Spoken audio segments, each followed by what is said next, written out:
Hello fixers, and welcome to the second video where we try to sort the wheat from the chaff on blitz scaling upstart Temu. Can we find any good stuff on there? Any good stuff for what we do, which is fixing. I'm not going to do a big preamble for this one. I've got my pile. Let's go.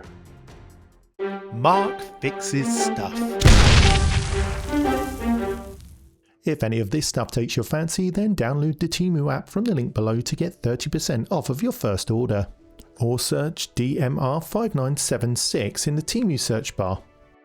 Or if you've already downloaded the app, then search for DMQ5976 to get a £100 coupon bundle for free. First out of the gate, this box is a bit battered. It's just an LED light strip, but there is a method to my madness. You see, in the last video, we looked at a 3D printer tent. And looking at the sizes and cable lengths, I think this could be a perfect low voltage way of lighting that tent up.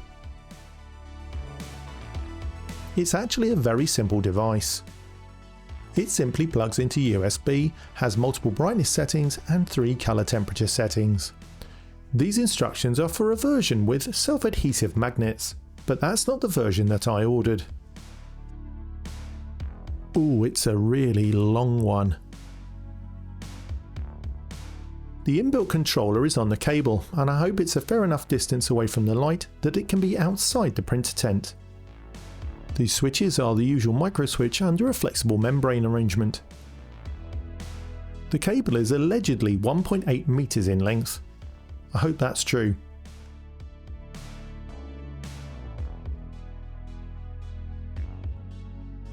It certainly does seem quite long. And I'm fairly sure this is going to suit my purpose.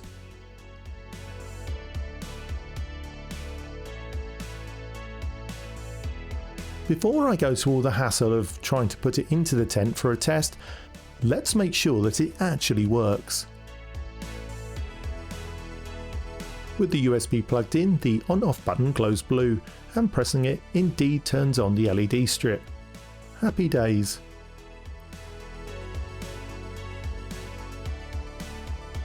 The other buttons seem responsive as well. With the studio lights on, it's a bit hard to actually see, so let's turn the lights out. Now, these do seem to throw off quite a lot of light, but with any light source you can only tell how good it's going to be when you put it in the situation you're going to use it. The 3 colour temperatures are quite distinct from each other as well. So in the last video we got this printer tent, and I know I still need to sort out the front. As I explained before, this space has now become unaffordable, so I have to downsize to a smaller area. That means I'll have to pack this away, so it seems silly to iron the front and then fold it up again. I'm going to pass the unit's lead through this small sphincter at the back of the unit. It's all going well until I reach the control panel, and then I really have to force it through the hole. But it works great. Size-wise, I think I've judged it perfectly. One day when I've got a space large enough to set this tent up, I'll tie the light to the printer tent frame on the left and right using cable ties or maybe a wire. I'm not going to lie, I'm pretty happy with the output of that. Okay, let's put this away for another day. This is great, I just don't have the space for it right now. Our next item doesn't take up too much space. It's a value pack of ICs. ICs, or integrated circuits, are the building blocks of projects these days. I ordered this pack because I thought it was quite good value for a lot of useful items. Assuming that the quality's there, and I have no reason to suspect that it isn't, this is a great deal. The ICs aren't a known brand, but then again a lot of items that you buy off the shelf will have unbranded ICs in them.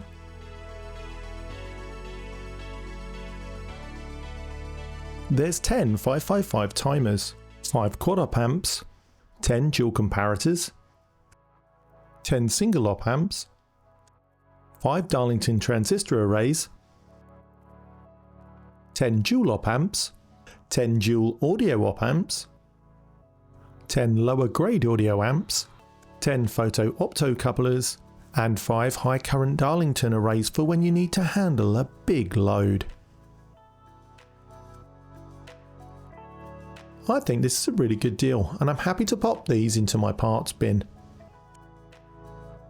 The next item is something for a future project. This packet's really tough, you can't tear it open, so I get to introduce the scissors from the last video. Hello old friends. And inside this packet we'll find an RP2040 The price I paid for this was a good £2 cheaper than most other places. £3.99 delivered, that's actually incredible. Temu is a marketplace where sellers can change their prices quite rapidly. An item like this, for example, could go up a couple of pounds overnight. But the good thing about Temu is they do have a 30-day price promise, which means that if the price gets cheaper within 30 days, they'll either credit you the difference to your account or credit the difference back to your payment method. The project that this is intended for revolves around this big tub of 3DO spare parts. Over the years I've gathered bits and bobs, enough so that I can make a whole 3DO out of them. I've also picked up one of those cheap ODEs, but what I want the RP2040 for is this. I want to make a USB to 3DO. It was designed by FCare and it'll allow me to plug modern controllers and mice into my 3DO. And that sounds like a lot of fun. So I think that's a good deal. $3.99 instead of $6.99 is a good deal in anyone's book. The next item is to do with the nuts and bolts of any project. Soldering. It's a set of generic 900M style soldering tips. I'm not much of a snob when it comes to soldering gear, and these will fit my generic at-end soldering station, as well as my 10 mAh soldering station, which is packed away at the moment for downsizing. Ooh, my scissors! I really like my scissors. 5 soldering tips for £2.49. You can't really go wrong. At this price, even if they're not as robust as other soldering tips, well, you can afford to replace them quite often. This is a tip that I use for things like drag soldering on SMD components. Believe it or not, this big blade is really useful. Oh yes, this feels so professional. Can anyone smell barbecue? One downside is my go-to chisel tip size isn't included in this set, but to be honest, I do use all these sizes for different things. More soldering goodness. You probably recognise my Engineer SS02 solder sucker from Japan. It's the go-to manual solder sucker, and it has this lovely silicone flexible tip so you can get right in on the joint. Well, now there's a clone version. I paid £7.72 for this, and the Engineer is nearly £20 delivered. I'm wondering what it's like. Immediately I think the silicone tip on the original is better quality than the silicone supplied with the clone. But that being said, it might be good enough. Weight-wise, they feel pretty much identical. And the action feels the same as well. A really solid latching and release mechanism. Let's have a look inside. I'm actually quite shocked at how good this looks inside. It really does look like a high quality item. Let's compare with the internals of the genuine SS02. There are some differences. We can see that the original has a much smaller hole. I'm not sure how that makes any difference though. Inside, they look pretty similar as well. And I know you're probably wondering like I was, but no, you can't swap the parts over. The threads are actually incompatible. Let's pop these back together and see what they weigh.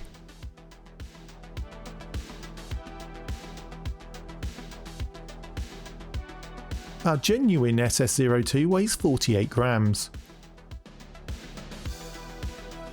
Our sub 8 pound clone comes in at 47 grams. So pretty much identical weights, and that difference could be accounted for by the fact that my SS02 is well used and probably contains some solder. So ethically, I don't know, but cost-wise, this is an absolute no-brainer. At this price, there's no reason to ever buy a crappy solder sucker ever again. Great news for fans of single-handed solo sucking action. I get up when I want, except on Wednesdays when I get rudely awakened by the dustman. Jank life! I probably paid a bit too much for this, but it's something I've been thinking about for ages. Now, it's a multi-tool, and I already have a high-quality Dremel 3000. So why do you want that then, Mark?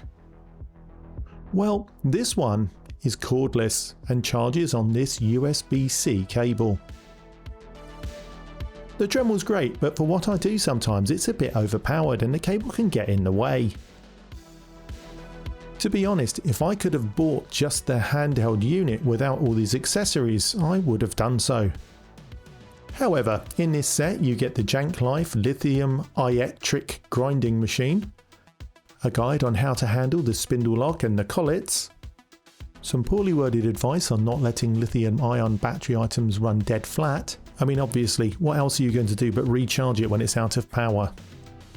A single tokenistic S&M restraint, and a super cheap, what looks like pencil case. Genuinely can't see me using this. Oh, that is awful. But the Jank Life lithium ion grinding machine is what we're after here. First impressions are that the quality isn't fantastic, but if it does the job, it does the job. I've always got the Dremel to fall back on for the bigger jobs. Really, I want to load this with a fine drill bit and use it to cut tracks when I mod PCBs. It has the usual thumb lock so that you can stop the spindle rotating to change things. And in the end is a standard size collet. You can get different sizes of these for different size bits. That's all standard stuff really. This is not a heavy duty machine and I can tell that just by handling it.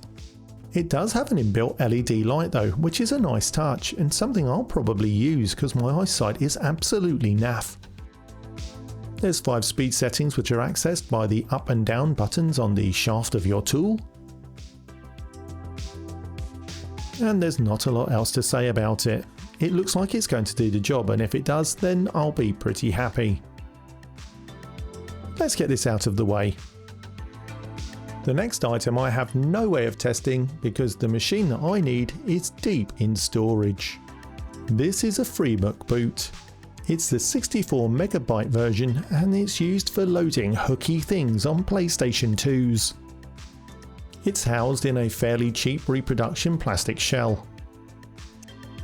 But that doesn't really matter. When this is plugged into a PS2, it allows you to run games and programs from an attached USB stick or hard drive. Incredible stuff. Let's have a look inside. These cases usually slide to unlock, pretty much like a Game Gear cartridge, and then you can pop the top off.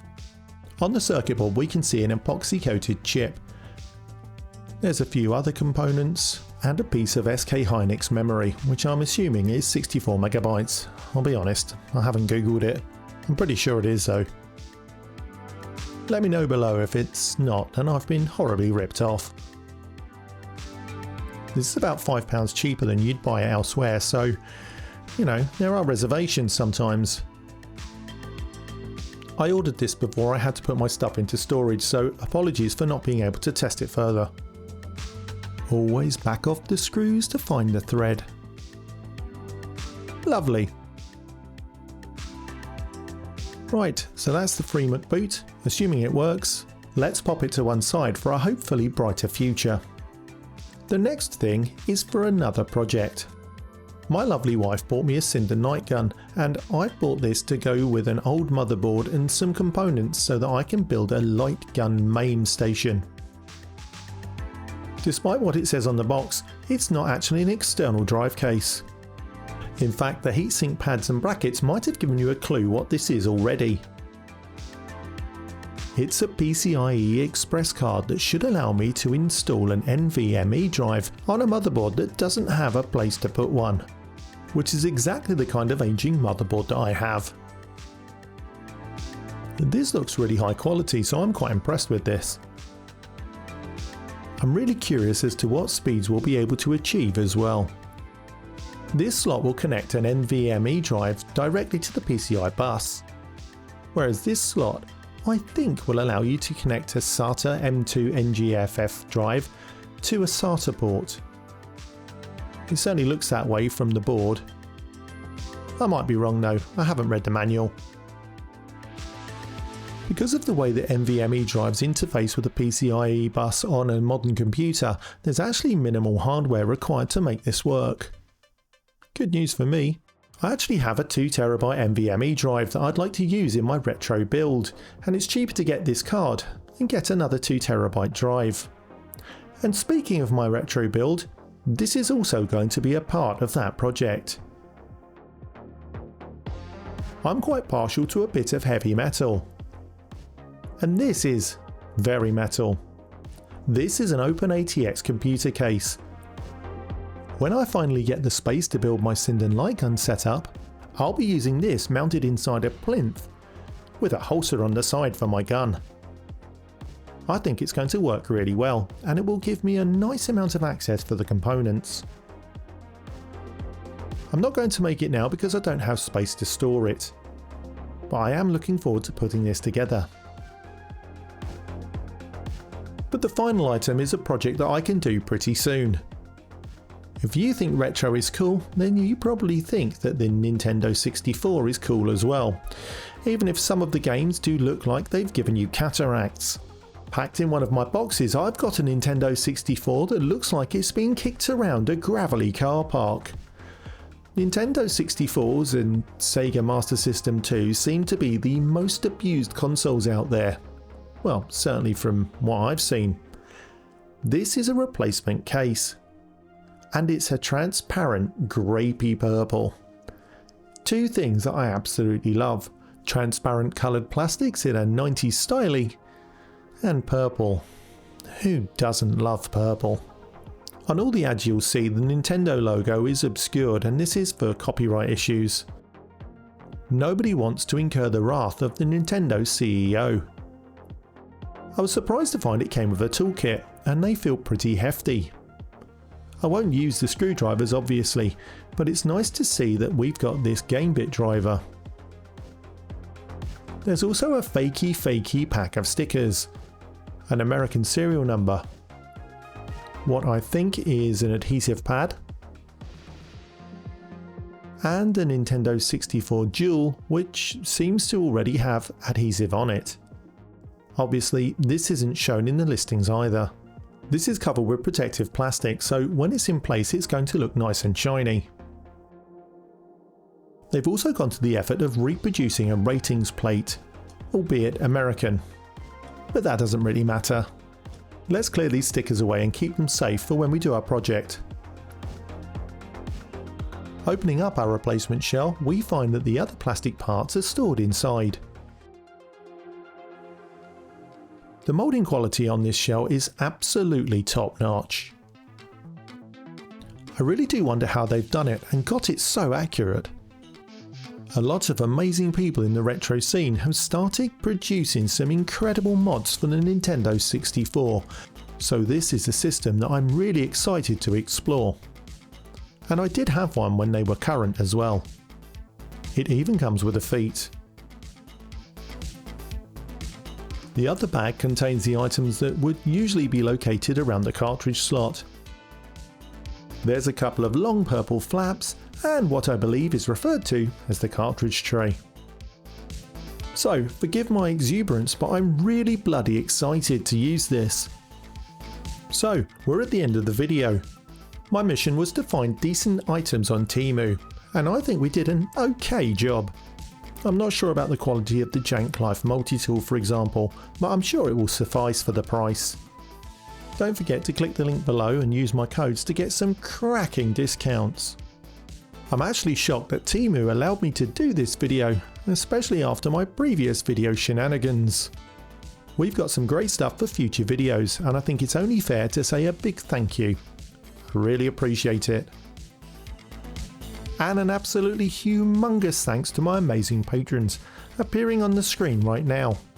Without my patrons, I wouldn't be able to do any of this malarkey. In fact, even a downsizing wouldn't be possible without them. Patrons get ad-free early access to all my videos, whether they want them or not. They also get access to my exclusive Patron Discord chat, so exclusive in fact that nobody ever seems to post in it. I'm so lonely. There's a Patron exclusive vlog which will start again when I start moving. And patrons also gain the ability to breakdance like it's 1987. That might be a lie. Hello fixers, welcome to the second part of the video exploration on whether we can suck. What an idiot. Thanks for sticking it out this long. Go and watch one of my other videos. Honestly, every time you watch a video, YouTube gives me 1/4 cent. It's amazing. Big love. Catch you on the flip side, groovy cats and hep dogs.